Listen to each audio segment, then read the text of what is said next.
ಹೊಸ ವರ್ಷದ ಪಾರ್ಟಿ ಮುಗಿಸಿ ಕುಡಿದ ಮತ್ತಿನಲ್ಲಿ ಕಾರು ಚಲಾಯಿಸಿದ ಚಾಲಕನಿಂದ ನಿನ್ನೆ ರಾತ್ರಿ ಮಾಲ್ ಆಫ್ ಏಷ್ಯಾ ಒಳಭಾಗದ ಹಿಂಬದಿ ರಸ್ತೆಯಲ್ಲಿ ಭೀಕರ ಅಪಘಾತ ಸಂಭವಿಸಿದೆ.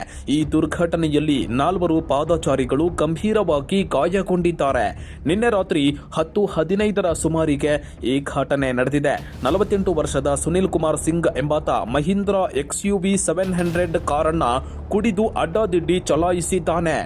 ಕಾರು ನಿಯಂತ್ರಣ ತಪ್ಪಿ ಮಾಲ್ ಆಫ್ ಏಷಿಯಾದ ಫುಟ್ಪಾತ್ನ ಕಬ್ಬಿಣದ ಸರಳುಗಳಿಗೆ ಡಿಕ್ಕಿಯಾಗಿದೆ. ನಂತರ ಫುಟ್ಪಾತ್ ಮೇಲೆ ನಡೆದುಕೊಂಡು ಹೋಗ್ತಾ ಇದ್ದ ಅಕ್ಕಮ್ಮ, ಚಂದ್ರಶೇಖರ್, ರಾಜಲಕ್ಷ್ಮಿ ಮತ್ತು ಪ್ರಜ್ವಲ್ ಎಂಬಾತರಿಗೆ ಡಿಕ್ಕಿಯಾಗಿದೆ. ಈ ಭೀಕರ ಅಪಘಾತದಲ್ಲಿ 4 ಗಂಭೀರವಾಗಿ ಗಾಯಗೊಂಡಿದ್ದಾರೆ. ಅವರನ್ನ ಕೂಡಲೇ ಆಸ್ಪತ್ರೆಗೆ ದಾಖಲಿಸಿ ಚಿಕಿತ್ಸೆ ನೀಡಲಾಗ್ತಾ ಇದೆ.